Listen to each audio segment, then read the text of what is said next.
You're listening to Garibaldi Red, a Nottingham Forest podcast brought to you by Nottinghamshire Live.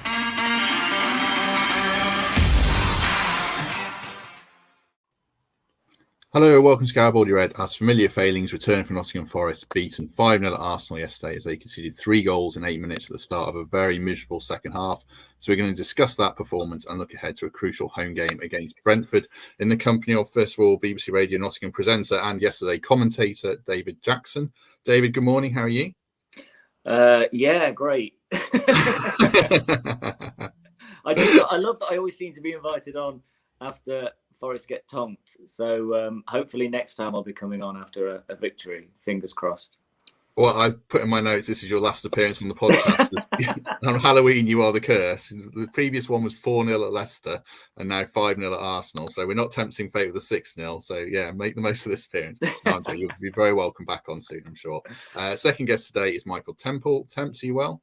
Yeah, I'm good. I've got empathy for Jacko, actually, because he worked on this game for 5 hours yesterday, and now we're dragging another 45 minutes out of him. So yeah, it's all about him today. Value for money for the license fee. That's all it is, Tim. 100%. David, I'll let you have first dibs. As me and Temps watched it on TV. You were in the stadium, David. I mean, I said miserable in the intro there for the second half. How bad was it in person? From pretty early on, I think we sort of feared the worst of it because I thought Arsenal looked brilliant from the start. I thought Saka looked incredibly dangerous right from the off, and obviously set up the goal just a few minutes in. And I thought Arsenal looked really in the mood here. And I thought Forest were going to have a pretty long afternoon. By the end of the first half, though, I sort of thought, well, there may be an opportunity if Forest can raise it in the second half. There might be an opportunity for an opening or two. And they obviously didn't. 10 minutes into the second half, they're 3-0 down, it's game over, and the whole thing just collapsed from there, really. And Steve Cooper was very clear in what he made of it after the game, saying there was no sort of competitive element from his players in the second half. He was clearly very angry and annoyed the way that his players had approached that second half. And yeah, they got what they deserved out of it, which was a bit of a thumping. I suppose, Temps, the big debate for me, which I mentioned in the notes, is where the balance lies between Arsenal's quality and Forest's failings. Where was it for you?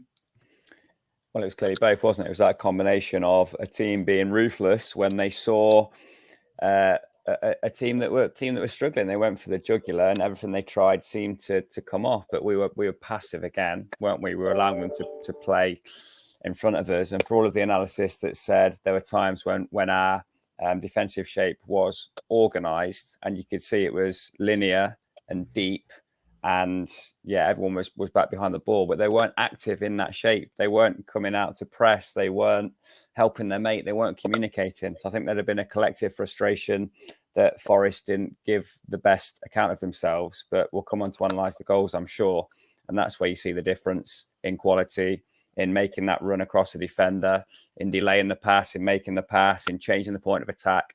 And they did that superbly well. So, yeah, I was impressed with the manner in which Arsenal played, but Forest will have to do far more than that to compete with anybody in this league.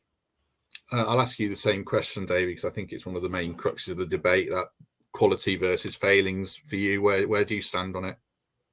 I mean, Arsenal were brilliant. There's no doubt about it. Arsenal were really, really good. I thought Thomas Partey in midfield just controlled it. Everything went through him. They were brilliant, Arsenal, the way they didn't just slow things down. They literally came to a complete halt at times. It wasn't pedestrian. It was statues. The whole pitch just stopped while they just looked around and then started to make movement and then made things go.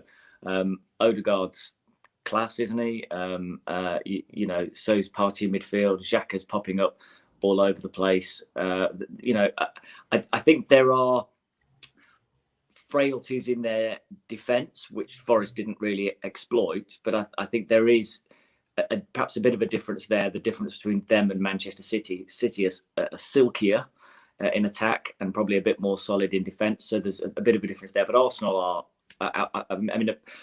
a million miles away from what Forest have played in recent weeks. Miles better than Liverpool last week. Miles better than anybody we've played since City. But, like Michael said, really spot on that you just want them to compete in that environment. If they'd have done what they did against Liverpool, which was closing them down better, getting those challenges in, making life difficult for them, forcing Arsenal to be the best they have to be in order to break them down, then you can walk away without any complaints, I think. But I don't think we did see that. I think Arsenal were allowed to just play the lovely football that they're clearly capable of doing. And then in that, it just becomes impossible because they do have a defensive midfielder who, not for the first time this season, can just deliver a killer blow like Thomas Partey did, just curling one into the top corner. And Odegaard, if he's got any room at all inside the penalty area, can just jink away and clip one into the top corner. You know, you compare that one, you compare that goal with the chance that Jesse Lingard missed in the first half, and you think, well, there's a massive difference there, isn't there? Because he gets given a free opportunity 12 yards out on goal, and it doesn't reach the goalkeeper. Odegaard has it with three players around him, and he still manages to find a bit of space and curl it into the top corner. Look, Arsenal are brilliant, and I'm convinced by seeing them, depending on injuries and so on, because I'm not sure about their depth, but looking at how good they are as a team, they will, of course, be up there come the end of the season. You know, you don't need me to tell you that. And that is always going to be one of the most difficult games Forest play this season. But if they're not competitive in the way that they have been in recent weeks, and certainly were against Liverpool the week before, then whoever they play, they're going to struggle. Yeah, I mean, they need to find a way of playing away from home, don't they? There's ways and means of going about those performances that we've said before. And the first half at Brighton and the second half at Brighton were chalk and cheese, even though they went about it the same way. And there was, I think, a real lack of intensity in that second half that I didn't see coming. Maybe I said on Twitter I was a bit naive. I thought Forest had got past that, but to see players running parallel with men and not trying to tackle them and dangling legs and not getting out quickly to Partey, and I thought they hung Henderson out to dry yesterday. I thought collectively that was disappointing. Go on, David, you want to cut in there? No, there was that. There was also something else which I think I talked about quite a lot before the game on the radio as well, which is not making good enough use of the ball when they have it. Because in these games, the way Forest play now in this new system, they play quite deep, as you say. They've got three midfielders whose job there is to spoil the opposition, win the ball, and then give it to the front three and let them try and do something with it. But they just didn't make good enough use of the ball. The amount of needless times they just gave the ball away, and it didn't stick up front when they tried to create something. There was just nothing there. So every time they got the ball, they just gave it pretty much straight back. And it was so frustrating. And, Steve Cooper tried to, mix it up and make changes later on.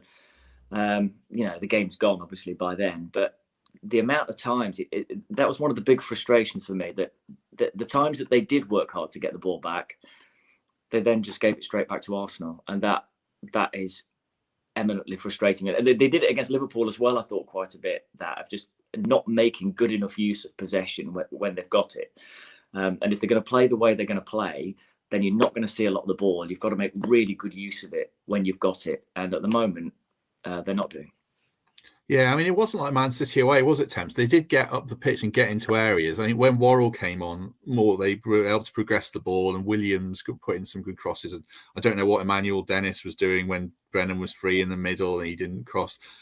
That's an under the radar source of frustration, isn't it? Beyond the goals, I guess.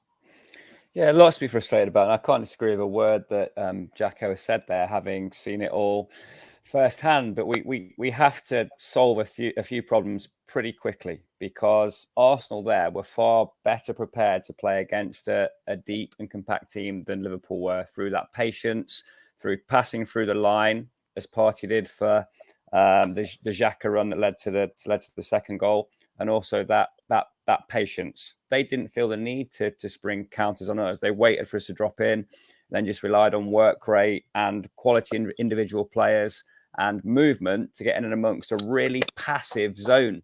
So it's one thing being in that formation and having that shape and being compact and organized, but that's just a starting point.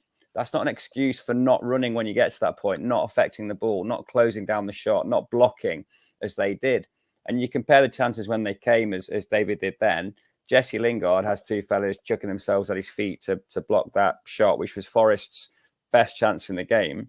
And there's far too many examples, be it Martinelli running through two banks of four, be it Odegaard dancing through four players, or be it Jesus holding the ball before that cross for Reece Nelson to score his second, of being better prepared within their system to know what to do with and without the ball.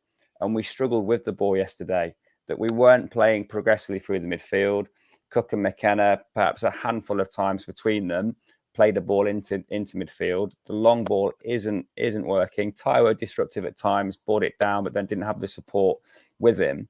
And these individual actions need to be part of a system. So if we are going to lump it to Taiwo, fine, okay, percentage option, he'll bring a few down, but he needs support around him for the second ball, to win the flick if he wins it. Sorry, to win the second ball if he flicks it, to pick up the pieces if he doesn't win it. And I just feel at the minute on the basis of that performance, that there didn't appear to be a cohesive game plan that everybody was buying into. Now, what I don't put that down to them being badly drilled. I don't think people are playing to the tactical plan that's being made in the week. And you can see the shoulders going and the arms being thrown out and people getting frustrated with each other. Rewind a week and we've played against Liverpool with a coherent plan where we've taken that chance. But more importantly, we've been far more active in the way that we defend. And I'm not going to get into the pressing versus not pressing debate again. But what we showed against Liverpool was far superior to what we showed against Arsenal without the ball, because in a very similar setup, very similar positioning, very similar formation, there was for me, a lack of work rate within that allowed Arsenal to prosper and Liverpool to fail. So yeah, deeply frustrating. I'll come back to Awoniyi because I thought he was symptomatic of a problem. But David, what was Steve Cooper's mood like afterwards? Because I read his quotes and he was seen more critical of the players than he has been in terms of not competing. I guess he might have said the same thing to you on Radio Nottingham. Did he appear more frustrated than he has done after defeats? Yeah. He seemed quite annoyed, frustrated, quite angry with what he'd witnessed, particularly in the second half. He said there hadn't been a competitive element in that second half in particular. And I think he was surprised by it. So, I said to him, it seems odd that you've been able to do that for weeks and you do it for Liverpool, but then they're not quite up for, the league leaders away. Well, second before the game, but, the top team away from home. You'd think this would be a perfect place where you'd want to go. Having just beaten Liverpool, you're against a team who potentially might be a little bit tired. They've played a lot of games of late because of the Europa League. They've been away in Europe only on Thursday night. Like, here's an opportunity. You've just beaten Liverpool. You can go there and maybe grind them down and tire them out a bit and work them hard and maybe get something out of it. But that wasn't there. And he was clearly annoyed, frustrated by that. So yeah, he wasn't in the best of moods, I've got to be honest. And what you often get from managers when you speak to them after games like that is that they're quite sort of single-minded in the message that they want to get out. Like, no matter what question you ask, every answer comes back to the same point. So that they've got this one thing in their mind that's clearly annoying them, and that was the phrase of the competitive element. That's what was getting him. That's what was getting his goat. That kept coming up, and that the players need to take responsibility. He kept saying they need to take it personally, and they need to get a reaction, and they do need to get it quickly. They've got a couple of home games, 3 home games if you include the League Cup, but in terms of the league, which is the important bit, two home games now before the World Cup. And you'd have to say, not on the evidence of the Arsenal game, but certainly on the evidence of the games before, that's an opportunity now to get points on the board and get themselves into a healthier position before the break, when he will have an opportunity, perhaps a bit of an advantage for Steve Cooper over some other coaches in the Premier League over that World Cup, that he'll have an awful lot of his players around to be able to work on certain things that he wants to work on for 5 or 6 weeks, which other clubs won't have. So, Temps, I'm going to ask you a question you can't answer, which kind of renders it pointless. But how do we explain the disparity between the intensity and the pressing of Liverpool versus what we saw via Arsenal? Well, I mentioned Awoniyi. I mean, he gave Van Dijk a tough game at the City Ground. He was like a pinball at Arsenal. He was getting bounced off everything, and he's a big guy. I don't understand it. Can you put any kind of explanation for that disparity?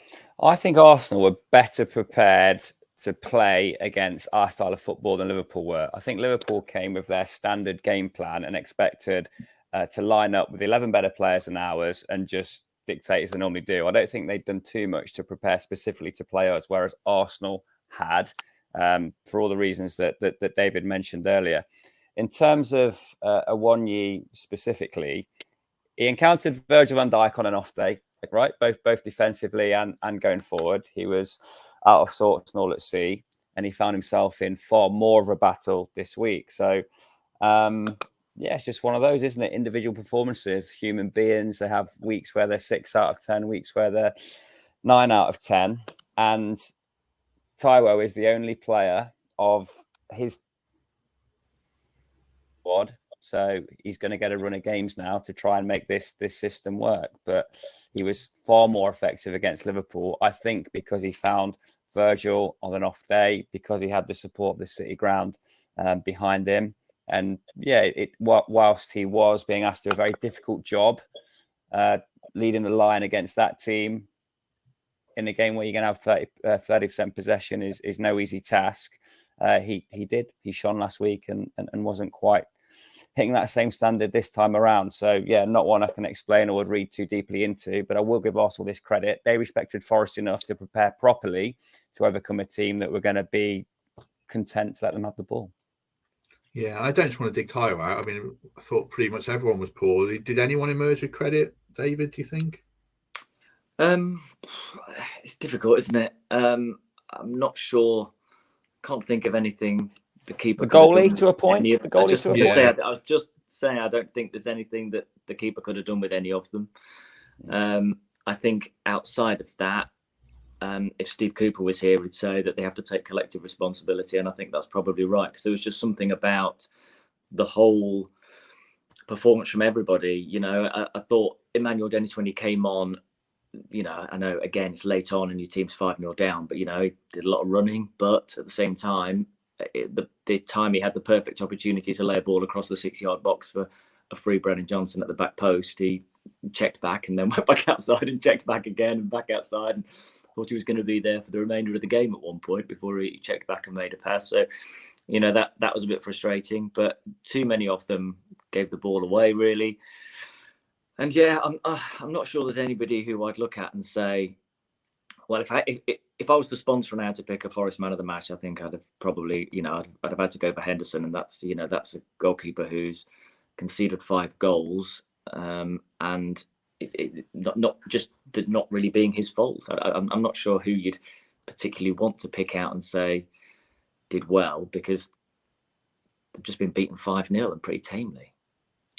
Yeah, the only other player I wrote down, I thought Aurier had a decent enough, certainly first half, and he wasn't the worst in the second half. But like you say, collectively it was poor. And I would still play Awoniyi in these next 2 games.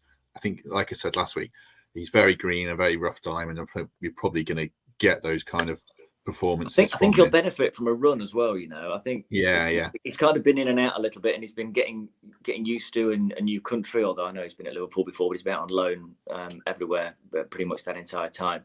And he's settling in, new club, and it's not like he's been given loads and loads of chances. He has missed some. I know. I take that, but he's also he's got a few goals, and I think he's overall getting better, and certainly played his best game in a Forest shirt against Liverpool only last week. So I'd absolutely say keep playing him. I think they've just got to work out a way of getting the best out of him, and also if you're going to play Lingard and Gibbs White in the same team, you've got to find a way of making that work and getting the best out of them, and working out how that's going to operate. And they've tried it with Brennan Johnson in there. They've tried it with Emmanuel Dennis in there. And they've tried these different systems, but they need to work out a way. And if you're going to play so many sort of more defensive-minded midfielders as they are doing at the moment, then there's a big reliance on those 3 up there, between them, maintaining possession up there, maybe while they wait for a bit more support from the other midfielders, or creating opportunities themselves. And they've got to try and work out a way to make that work, because at the moment it doesn't seem to be very well. Yeah, I mean, we'll branch off into Brentford in a minute, but just finishing on away games. Luckily, they don't have an away game now till after the World Cup, so they've got plenty of time to work on this. Attempts. You said you don't want to talk about pressing, but I'm going to rephrase the question anyway, because I'm putting it down here. We saw Leeds go to Anfield and play an aggressive way and win. And I'm not sure beating Liverpool is quite the achievement we thought it was a week ago necessarily. But I mean, Forest have gone to Newcastle, Man City, Arsenal, Brighton. I think they've gone everywhere and they've sat deep and they've been picked off. And I don't think it's really worked. Cooper's got to work out a way now of playing an effective away game, hasn't he, to be more competitive. And I scored 1 goal away from home. So, I mean, he's not in an easy situation, but there's work to do, isn't there, in away games to pick up some points. Yeah, and there's a happy medium between gung-ho pressing, the Leeds way in that game, right, and what we've been doing. And I think the Liverpool game is the best template for that. So while it was a home game, it was against quality opposition who were going to have a lot of the ball. So the happy medium we found there was let the centre-halves have it. Let them play square passes in their own half all day long. Don't chase shadows there. But have Taiwo sit on the distributor, the central defensive midfielder, whose job it is to get on the ball and play from there. So he's not receiving the ball in space, able to look up and spray it any number of ways. So that's his job. The job of Gibbs, White, Lingard, whoever find themselves in those wide positions, is to stop the easy channel ball into midfield or inside the fullback, a la the one we saw Xhaka run onto for their second goal yesterday. They have to stop that. Beyond that, the midfielders and the defence have to be touch tight on the attacking players who are looking to get on the ball in Forest's final third. So why it worked against Liverpool was, I think it was Lingard and Gibbs White stopped their fullbacks, strolling onto our fullbacks and only being engaged in the final third. Prior to that, we'd seen a really passive lack of pressing where everybody backed off and they're able to wander into our final third where they'd be engaged. That's the way to do it for me. So it's a happy medium between letting them stroll onto us with no pressure and pressuring the right people without chasing blind shadows, exhausting yourself, and just having quality players at this level pick you off, pass around you, and walk onto your 18-yard box. So, yeah, that I'd copy and paste the Liverpool defensive style for away games. And at home is where I'd perhaps be far more attacking than we have been, because we're already at a stage where draws against Brentford and Palace perhaps won't be enough. 3 points from those two, 4 points from those two, okay, decent return. 2 points or less from those two, we could be in a bit of bother. And I think we'll regret it if we find ourselves being passive without the ball again in games we really need to force. Just the last one, specifically on Arsenal. I mean, David, I don't want to give out participation medals, but I feel like we should probably mention the fans again, because they don't make a difference on the pitch. They make a difference in terms of Forest's reputation, I think, because, again, the commentators were lauding the fans for their constant support and constant making noise. I think it does need some recognition, doesn't it? I think they do make a difference on the pitch, to be honest. I think, you only have to look at the home games from last year. And I meant away games, but away games, yeah. Well, but to be honest, there were times when in the second half when they were 3 or 4-0 down, and we got a rendition of Mull of Kintyre from the fans in the corner, which you could hear over the Arsenal fans. You see, the Arsenal fans, it was interesting being in there that it seemed to take for them to be 3 or 4-0 up before there was any real noise from the home supporters. The majority, and maybe it was just the stand I was in, but more of them were sort of taking selfies for their Instagram than bothering to make as much noise as Forest supporters do, at their ground, and the amount that the noise that the Forest fans made in that corner, making themselves heard in a massive stadium when they're tucked away low in a corner. And that's what they are becoming known for. And you're right, absolutely, that is their reputation. Not just, this isn't just Steve Cooper saying it because it's a nice thing for him to say about the club supporters, or, local journalists to be able to say it because it's just, saying something nice about local people. This is a reputation they have beyond that. You hear national commentators just being stunned by the noise they get at the City Ground because it is different to other grounds, and it was different at Arsenal. They were making a racket. I noticed a few had gone before the end. Can't say I blame them. It always takes ages to get out of London, and they didn't look like Forest were going to score. There's only a few had gone, but I don't particularly blame them. A lot of Arsenal fans had gone as well by the end. So yeah, I mean, look, it was they are always brilliant, and I think there is still that element of them. Although they would have been there, they understand the game. They would have been frustrated by the fact they didn't get as much as they wanted from their players. they also understood that was always going to be a very difficult game. They didn't go there expecting to get anything from it.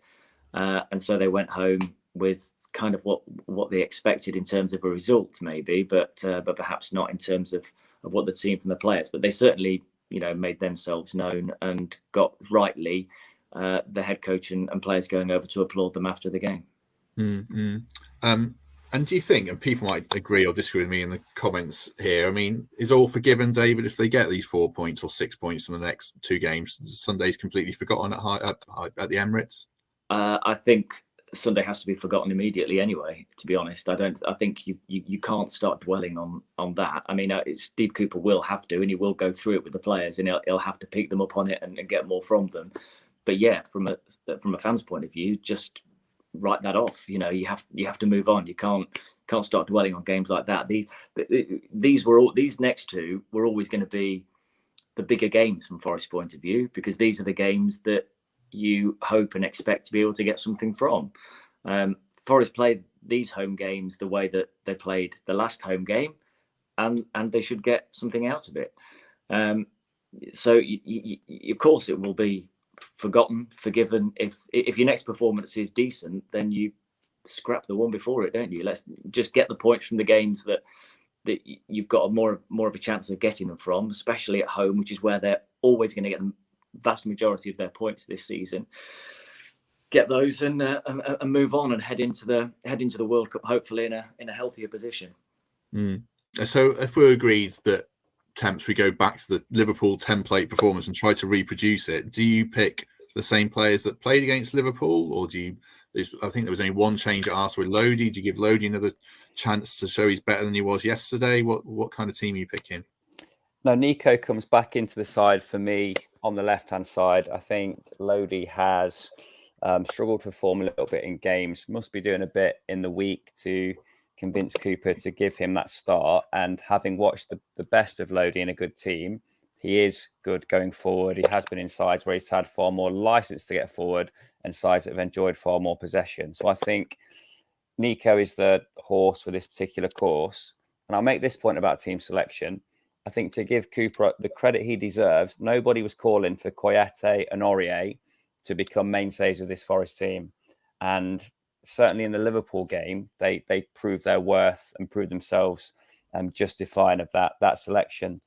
The other debate for me is what you do with Lingard, because I know we've said this before, you can be perceived to be a better player when you're out of the team, but Emmanuel Dennis and Brennan Johnson will be desperate for another chance.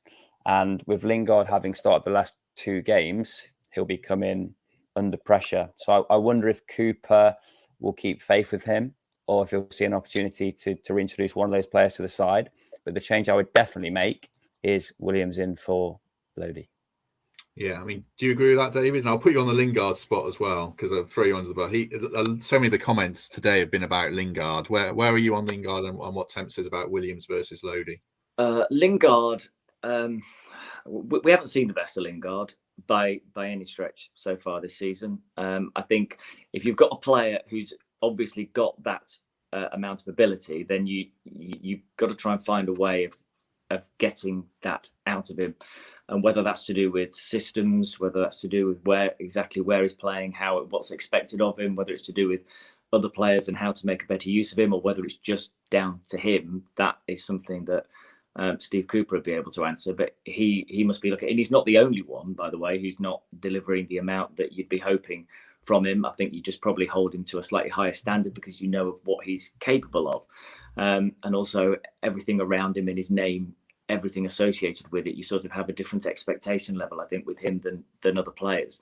But yes, certainly we've not seen as much from him this season as he's capable of. So what do you do with him?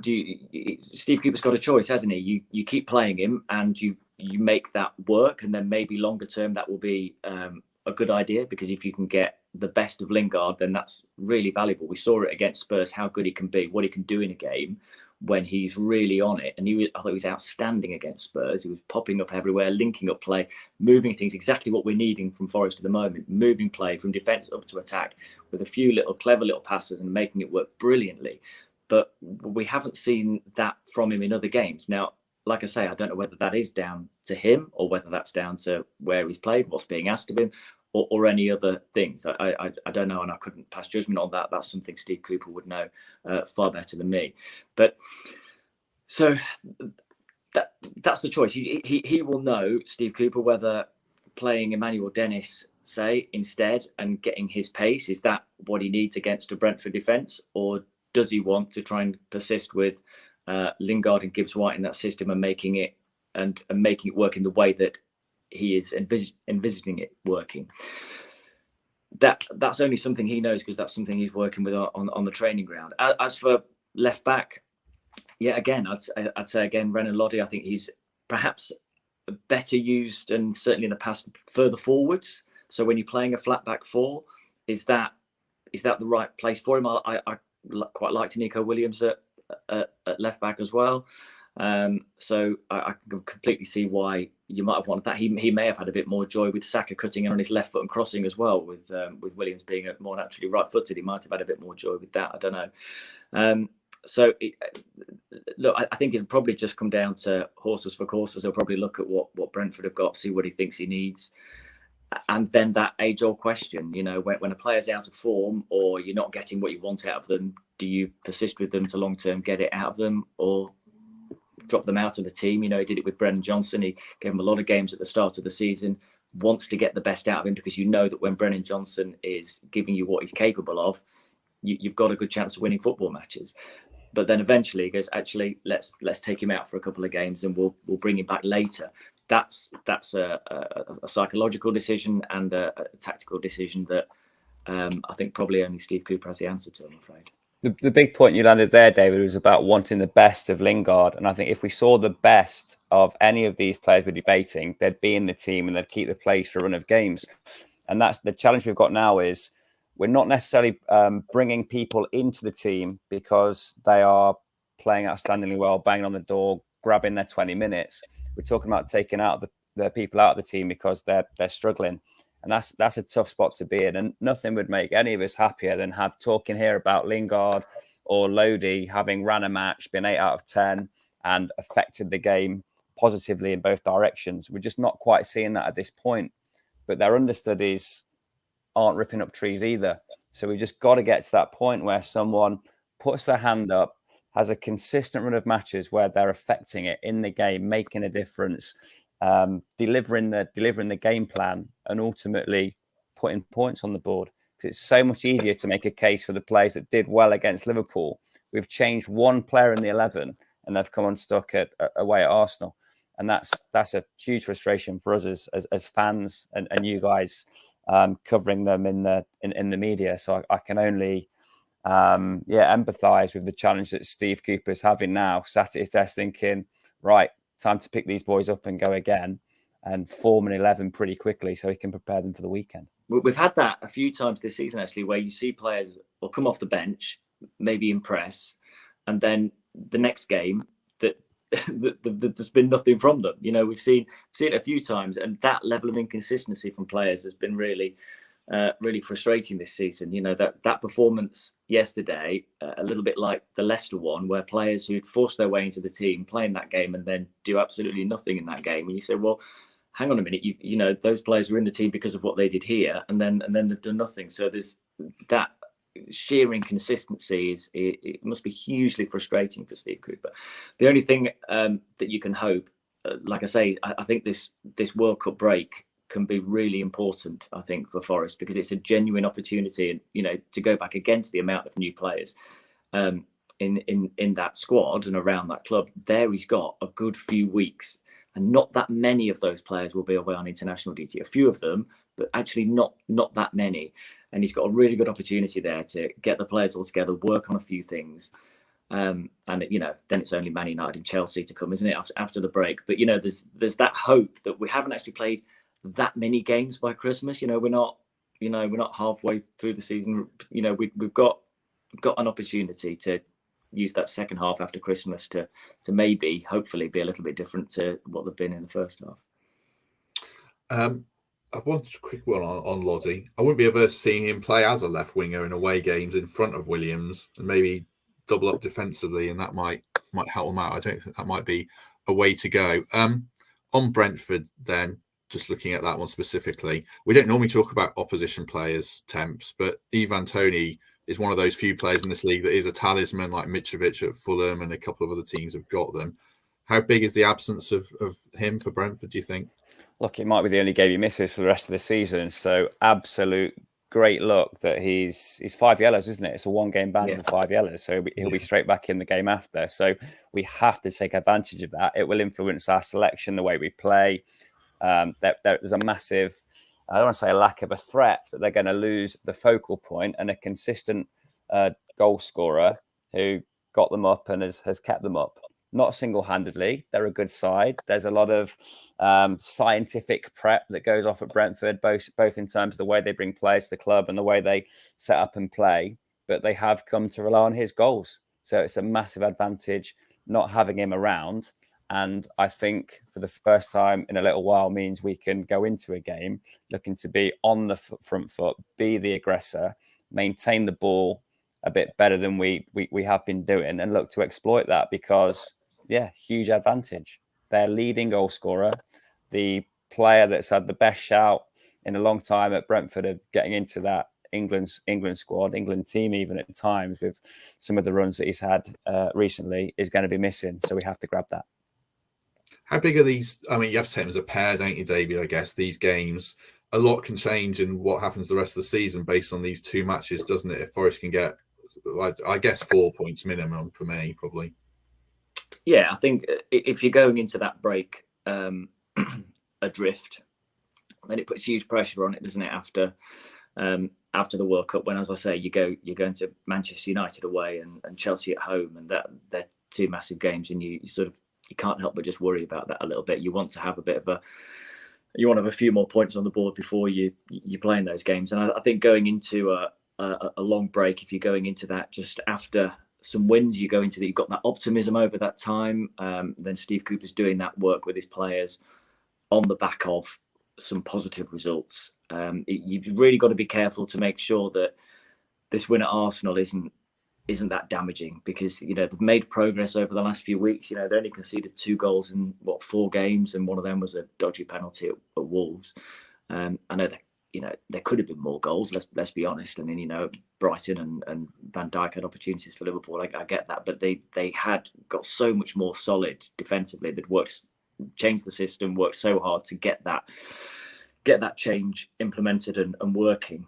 So you just hope this isn't a massive step back. I hope they can just look through it. They've got a week. They can just look through it and say, right, it's 3 home games now. They're where they're happiest, and an opportunity to get points on the board. The League Cup, as I say, less important, but these are just games at home where they've got their fans around, where they know they can win matches and they can score goals. Like you said, away from home, they've only got that one from Brennan Johnson at Everton in an entire season so far. So yeah, I think this has to be seen as a big opportunity. I think we have to try and look beyond what happened at Arsenal and say Forest's form at home isn't so bad, and they've got a couple of games, like you say, against an Ivan Toney-less Brentford, and then win that, and then Palace suddenly looks winnable, and then you can go into the break in a positive frame of mind.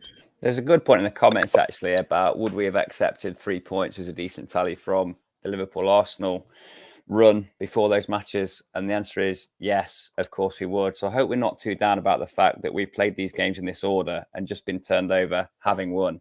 If we'd have lost to Liverpool and beaten Arsenal, the entire tone of this conversation would be the same. So as long as the boys aren't battle scarred and can fly out the traps in these 2 matches, we've actually been on a decent run. Our form in the last 5 games has been so much better than our first 5 games.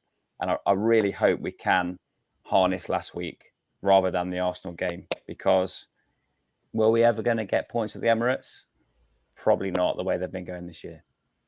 So, I mean, how optimistic are you, Temps? Because Palace, to me, are chalk and cheese home and away. I've seen them a couple of times. They look a decent side at home. They should have beaten Southampton by more. But in away games, I mean, they look like you can get at them as well, can't you?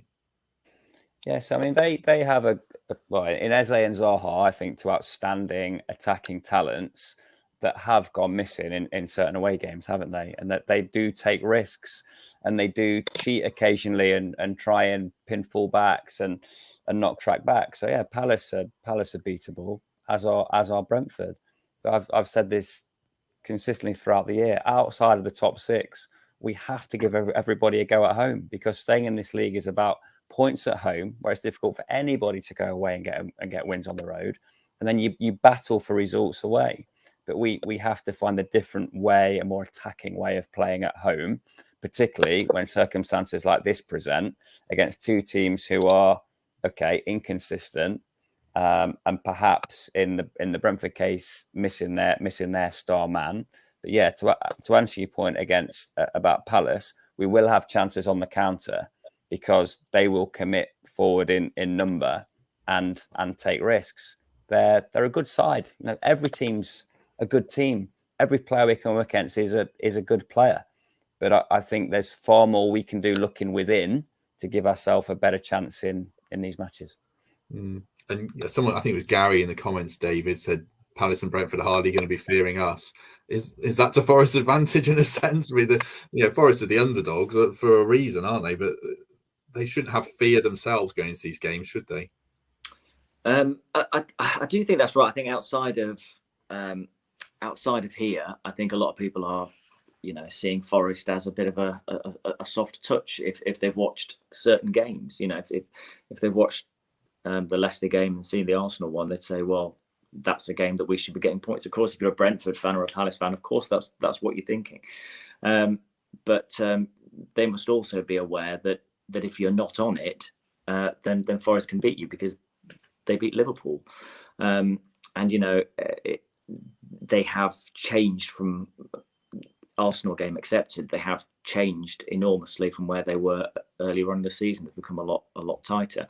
And they must also be aware that playing at Forest is a different experience to playing at most other Premier League grounds.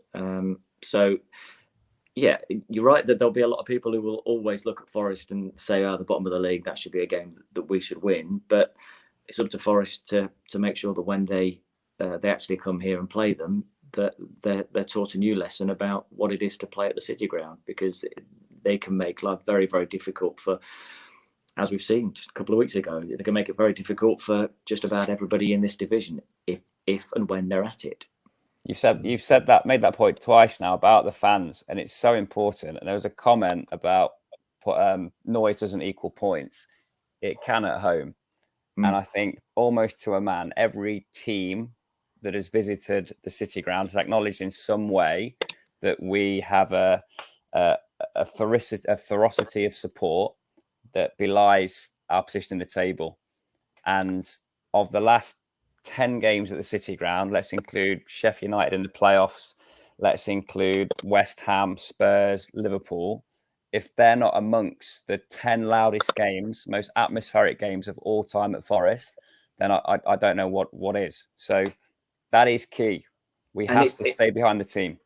It's the timing of the noise as well, I think. And you're right, you pick up on the Sheffield United game in the playoffs, even at a time when you felt in your heart like oh no, is it going to be one of those games where everything crumbles?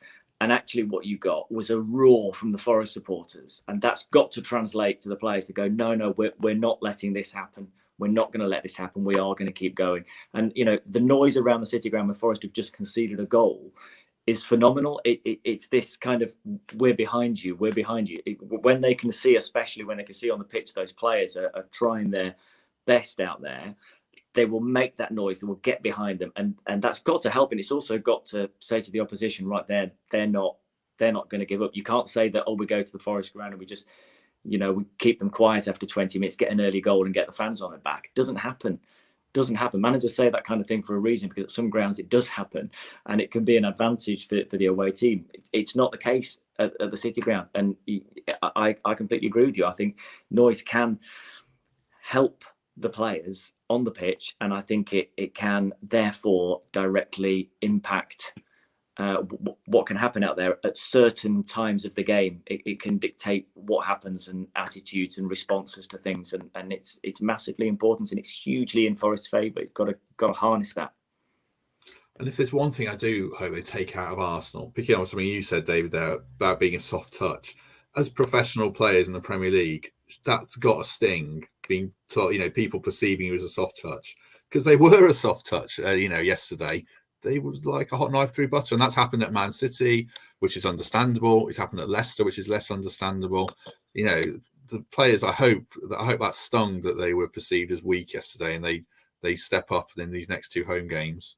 Well, I think that's what Steve Cooper was talking about when I spoke to him yesterday about these players have got to take it personally. And I think that's what he means. They've got to look at that and go, look, we don't want to be perceived like that. We don't want to be seen like how we played today. They've got to say, right, how do we want to be seen? We want to be seen as a tough team. We want to be seen as a team who do not lie down, who do not give anything away easily. And that's why I think he made those comments, that they've got to take it to heart. They've got to take it personally, that result, that performance, and they've got to put it right immediately, because they, ultimately they're judged on what happens on the pitch, right? And you ultimately judged mainly on your last game, and their last game, they'll be going through watching back today, and they'll be horrified by much of what they saw. But thankfully, the one way they can resolve that or make things better is that they have another game in a week, and it's at home, and it's a game that they need to go out and show what they're really about. Agreed. Right, I think we'll probably leave it there, apart from any other business. Temps, anything you want to add? Just a couple of notes I made, just reading through the comments. One was about priority. If we do spend money in January, I think it's a number 9 for me. There's a lot of chat about Surridge, but I think Awani is the percentage option as our out-and-out number 9 at the minute. But if they go to market, I think we could see Forest targeting another striker of that ilk as well. Someone who can be a focal point, who can lead the line, can give a physical challenge to opposing centre halves. And I think that could well be the priority come January. Second point, what will happen if we don't put in a good performance, achieve the points we need from these next 2 games? I honestly don't know, because the flip view of that break around the World Cup, if confidence is shot and we find ourselves adrift at that point, there'll be action required to get us back on track. And I just wonder how much patience there'll be amongst the ownership at that point. But yeah, already looking to January, because knowing how hard it's been to get here and the backing that the owner put into Forest in the previous transfer window, I think we can expect to see some checks signed in January. Yeah, 100% think they sign another number 9 in January. And whether someone goes, one of these forwards or not, I don't know, but I would be shocked if that isn't the priority signing. David, anything you want to add before we depart? The food was good at Arsenal. It is good at Arsenal. The best food in the Premier League, I think, in the press box. Charlie Slater was with us, his last away game was at Wealdstone with Notts County. I think he was somewhat shocked when we were offered a choice of beef and ale pie or seared sea bream, which is what would Roy Keane have said to us as we tucked into our pre-match meal? I don't know, but yeah, the food was good. That was the highlight of the long trip to Arsenal. Didn't Chaz once almost choke on his chips at Meadow Lane? He did. Lee Curtis saved him. He did. Yeah, he Lee did, Curtis didn't he? of the Post He literally saved his life, my colleague. Saved his life. Really did. Yeah. Yeah, you be careful when you're with Chaz at a buffet, because I've been to Nando's with him recently, and he does eat rather quickly. He normally has a lot to get through. That's why. Well, I'll get Lee to be on standby around him 24/7. Right. I think we'll leave it there. Thanks very much to everyone for the comments. Very much appreciated. I should say, there's a guy called Nick who hasn't watched this week, but he always says like and subscribe in the comments, because we have more viewers than we do subscribers, and we get about 300 likes a video, and there's like 7,000 people watch the video. So if you can help me out and give it a thumbs up, that would be very much appreciated, and subscribe on iTunes or Spotify or wherever else. That would be very good. I don't think we'll be back until after the Brentford game, but if we are, we shall bring you a preview of that match. In the meantime, Temps, thank you very much. Cheers, Matt. Good to see you, Jacko. Good to see you guys. Nick is watching. Hello, Nick. I should thank you for doing all the plugs that I should have done weeks and weeks ago. Right, we'll leave it there. Have a good week, everyone. Hopefully you perk up after the events of yesterday, and Forest bounce back against Brentford and then Palace, and also against Spurs in the League Cup, so we can go back to Wembley. Thanks very much, and we shall see you soon.